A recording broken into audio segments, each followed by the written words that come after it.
We turn to 29-time Emmy Award-winning sportscaster, longtime NBC Olympic host, Hall of Fame inductee, one of the most respected voices in American broadcasting. When it comes to baseball, he's quite simply the Oracle.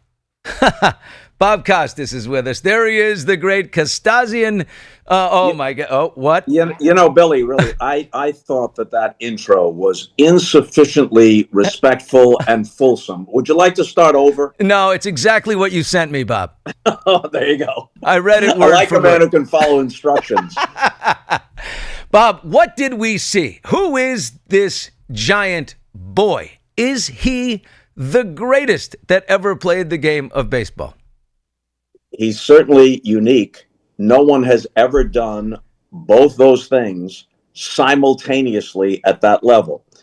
Babe Ruth was a Hall of Fame level pitcher in the so-called dead ball era, the teens, prior to 1920 when the ball changed and so did the game change. And Babe Ruth had a lot to do with that. He basically introduced the home run and as a primary weapon. And there was a period of time in the 20s when he hit more home runs as an individual than some teams hit around the American League. But he did not pitch and hit. He did it occasionally a little bit in the 20s, but basically he wasn't doing it at this level simultaneously as Ohtani has. Now, this game has to be the single greatest, considering the platform, one step from the World Series, and the win took them to the World Series, considering the platform, the importance of the game, and what he did in that game.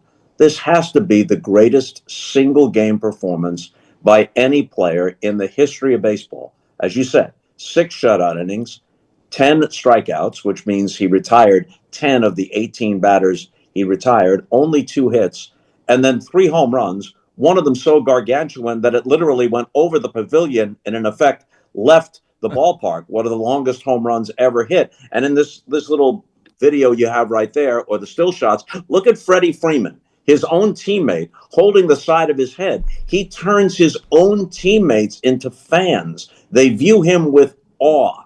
Now, if you want to take this and say, okay, he doesn't play the field, so he isn't a great outfielder like Willie Mays was, and maybe he isn't as great a hitter overall as Ted Williams was, as Barry Bonds was during a period of time that's obviously kind of suspect, as Babe Ruth was in the 20s, or he is not as great a pitcher as Sandy Koufax was, or Bob Gibson was, or even Tarek Skubal or Paul Skeens, who only pitch today. But nobody has ever done both things simultaneously at this level, and no one's ever had a game like this. Reggie Jackson had 3 home runs in a clinching World Series game in 1977. Albert Pujols went 5 for 6 in a World Series game in 2011, and 3 of those 5 hits were home runs. But they didn't then pitch shutout ball. I mean, it's just, this guy's off the chart. He's in a category of his own. But when you say fielder and hitter, I mean, it's harder to pitch than it is to play outfield, I think. Sure it is. I mean, come on. I mean, sure it is. Yeah, he's in the field, and he's in the most important position in the field. So does that make his massive $700 million contract over 10 years a bargain? You know, it could be for the Dodgers. It wouldn't be for every team, but they're able to amortize it. They also got an excellent deal from their standpoint, where he takes only about $2 million a year during the time that he's playing. He makes some $50 million a year, we're told, in endorsements and outside stuff, some of it primarily from Japan. So the Dodgers get a good deal in that they get to hold on to a lot of this money for a decade, but eventually they will have to pay it. And they're playing kind of hedge fund baseball. They've got a different financial structure than most teams do. And that fact, along with the Yankees, the Mets, and a few other teams, may lead to a lockout. We don't want to think about it now while we're enjoying baseball, but there's a possibility of a lockout prior to the 2027 season over this very issue, where the other teams, the supposed have-nots, are saying if we don't have a salary cap, the Dodgers and a few others are just going to beat us into submission. But if you're just the Dodgers and you're looking at the value of this, both at the gate and their television rights and their merchandise sales and expanding their fan base out across the Pacific Ocean, which it most certainly has, yeah, this makes sense for the Dodgers. Would it make sense for the Cincinnati Reds? No. And regretfully, it wouldn't make sense for Ohtani to go to the Cincinnati Reds. It's not fair, though. I mean, in some ways, it's like the fact that they're playing against the Milwaukee Brewers. Isn't that like the Dodgers, payroll is 3 times larger? I mean, this is a massive corporation versus a nice team from the Midwest. In fact, Milwaukee is the smallest of all the 30 markets, and it's a tribute to them that they have consistently won the division or made the playoffs out of the National League Central. This year, they had the best record and the most wins of any team in baseball.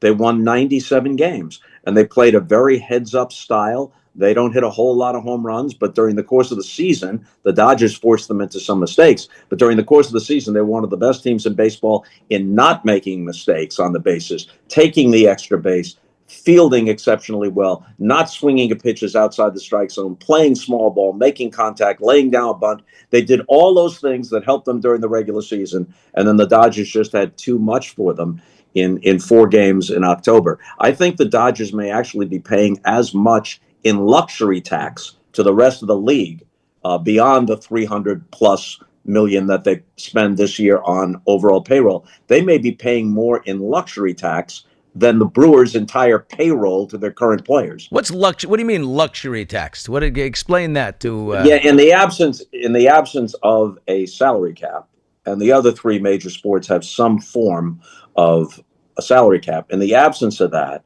what the Players Association eventually agreed to was a little bit of a drag on salaries, where if you exceed a certain payroll level, then you have to pay by percentage, depending upon how much beyond it you went. You pay that into a revenue sharing pool, which then is distributed among the other teams, with emphasis on the teams in the smaller markets and with the lower payroll. So they pay the other teams to kick their ass. That is the concise summation of what I just said. Yes. Now, across the pantheon of single-night performances, and I include Celine Dion closing out in Vegas. Right.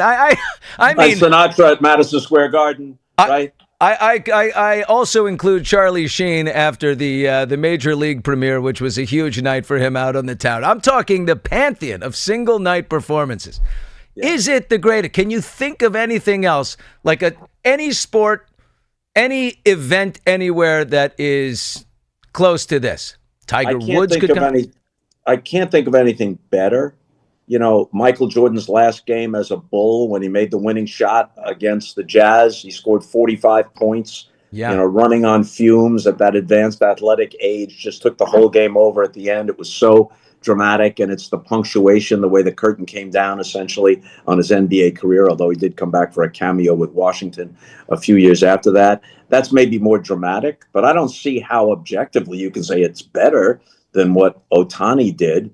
You think of Tiger Woods at his very best and blowing the entire field away in majors. Jack Nicklaus shot a 65 once on the last day of the Masters. That was extremely dramatic, theatrical, all those things. Michael Phelps, you were there when he did the 8 medals in Beijing. Now, that wasn't a single night, but that was a hell of a week.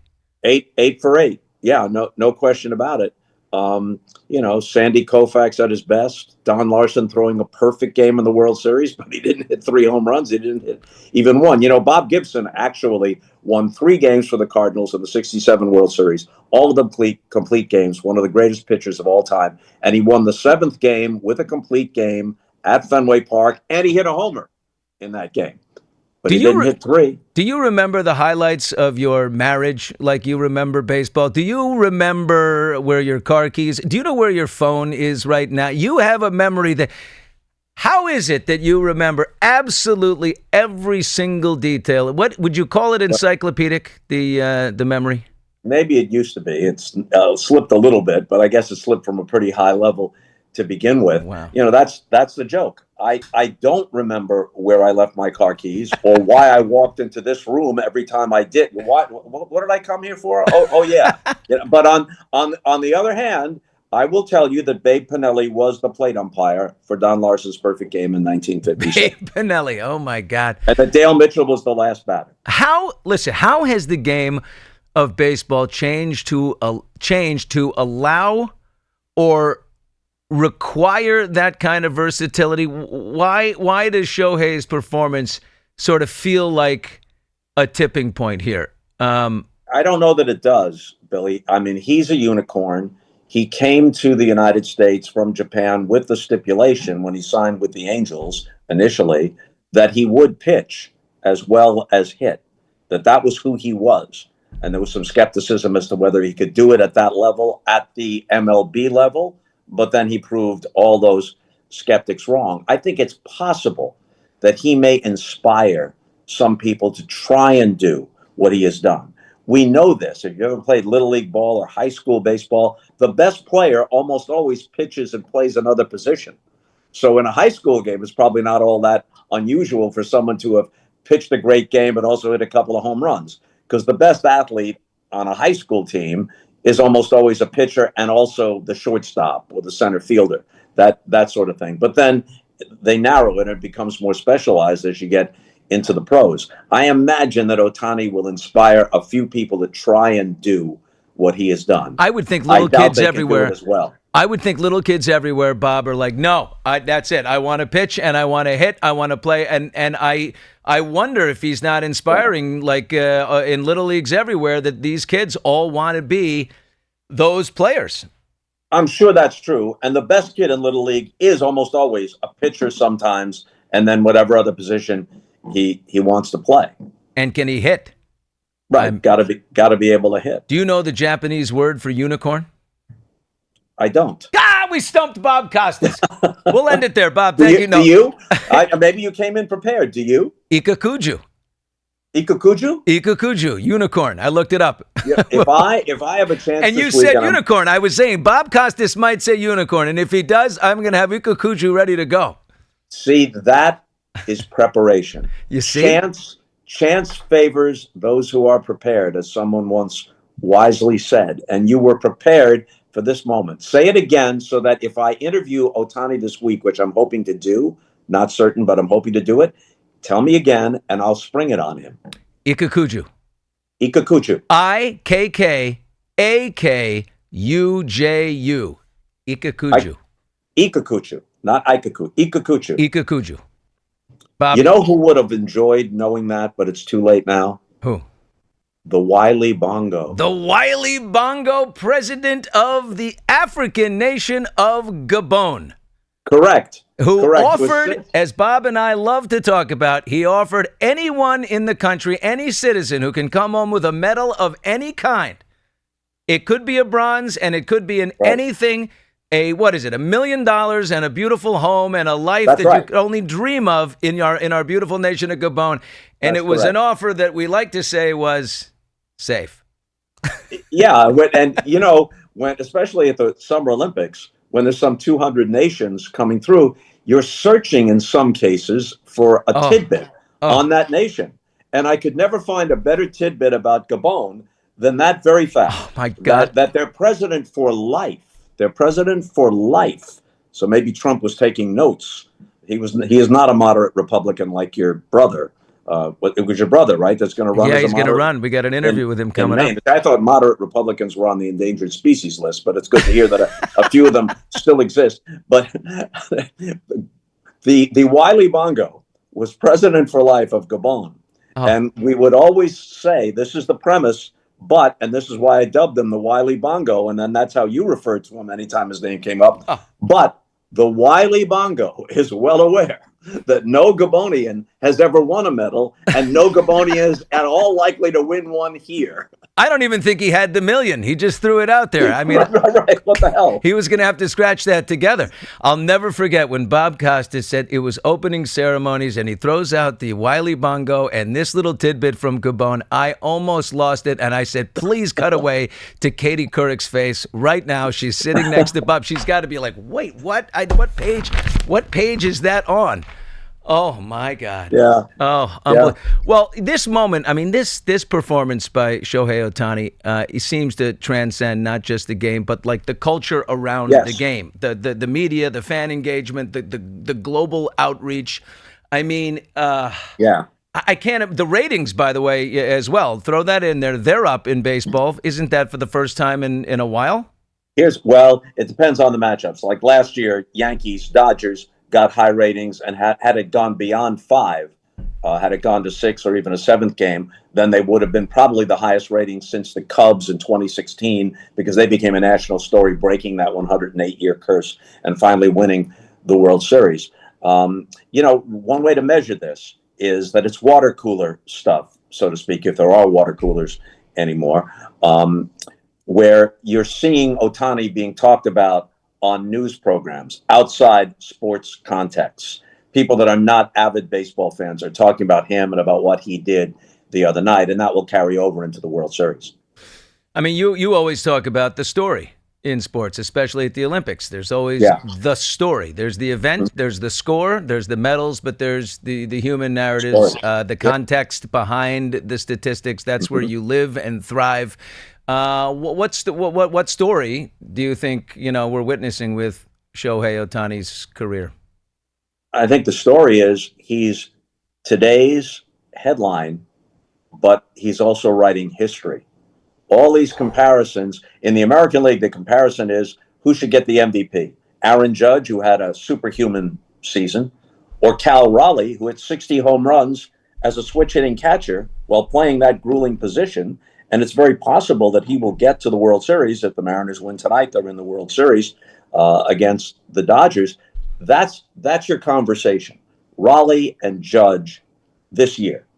And Judge is a somewhat historical player. But with Ohtani, the story is today, but every moment you think about him, the story is about all time. Where does he fit in the history of baseball? And the answer is one that can't be refuted. In a category all his own. There is no direct comp. As I said earlier, you can make an argument for somebody else using whatever criteria you want to bring in. But nobody ever did these two things, the two most important things, simultaneously at his level. Not even close. Wow. So, finally, when you've been in the booth and you feel the moment in real time, a sense that you're witnessing something very special. Did you have that feeling on Friday night as this was unfolding? What was going on inside Bob Costas physiologically? Well, I wasn't about to faint, but I was certainly riveted. And another way you can tell now, does your phone blow up? I'm getting all kinds of texts in the immediate aftermath of each of the home runs. And I thought Brian Anderson, who's a terrific baseball play-by-play man on TBS, he sensed the moment very well. You can't just call each of these home runs as if they stand alone and you use the standard, to the track, to the wall, and it's gone. You have to give a different kind of call in the moment. And I think he did that extremely well. Oh, how exciting. It's just as it's happening. We're just getting rolling here. He blasted one right out of the gates. And then it just starts to build, and you realize, wow, we're seeing something incredible. He walked the first guy at the top of the first, then he struck out the next three guys, all of whom were all-stars at one time or another. So he strikes out the side, in effect, after the walk to start the game. Then he leads off for the Dodgers in the bottom of the first and hits a home run, which is the least impressive of the three homers. The second one clears the pavilion entirely, and lands in some walkway out there, estimated at 469 feet. I don't know how accurate that is. Only three people, at least in recent history, have cleared the pavilion. Willie Stargell, which is not so recent, Kyle Schwarber, who's still playing for the Phillies, and now Ohtani. Jeez, I got to say, what? I also saw this incredible video of him in the dugout during the game, and he was filling up water cups. He was at the water, as you said, the water cooler. It does exist because they have one in the dugout. Of course it does. Ohtani is filling up the water cups, and he puts 9 of them out there. He's not just going to get his own water. He's filling up water almost like he's a bat boy or something for the rest of the team. Woo, I was moved by that right there. Like, he's not some big, showboat who's looking, he's looking out for the other guys to get them water. He doesn't know there's a camera on him. I don't think he's like that kind of, he's not savvy in that way. What do we know about him as a person? Because he doesn't speak English. Well, he speaks more English than he lets on. And he certainly is savvy. He certainly understands when the question is posed. you can see him nodding his head like he already understands the question, but he prefers to answer more precisely in his native tongue, and then the interpreter delivers the answer. It was that way, too, for quite a while with Ichiro. But then Ichiro, eventually, his English became so good that he delivered his Hall of Fame speech this past summer entirely in English, wrote it in English, and delivered it beautifully in English, which was just so impressive. But I think Ohtani, like Ichiro and others, it's a cultural thing. Respect is a huge thing in Japan. In Japan, when players come to the plate for the first time in the game, they bow to the umpire. Wow. That's just kind of the way it is. And so even though obviously Ohtani has to have supreme confidence, and you can see that he's enjoying himself, he's more stylish than he is exhibitionist. You know, he doesn't do a lot of self-congratulatory stuff. So maybe what he's, maybe these little kids that show up to the railing and they want, they're wearing the jersey and they want the autographs. Yeah. Maybe they're saying, "Wow, I'd like to be able to pitch. I'd like to be able to hit." And you know what? Maybe I'm going to fill up water for the other guys on my team and be a team guy, not a me guy. You get a better chance to be the 26th guy on the roster or the clubhouse guy who fills up the cups of water than you do to be the next Ohtani. There may not be. There hasn't been before, and there may not be for a long time, if ever, another Ohtani.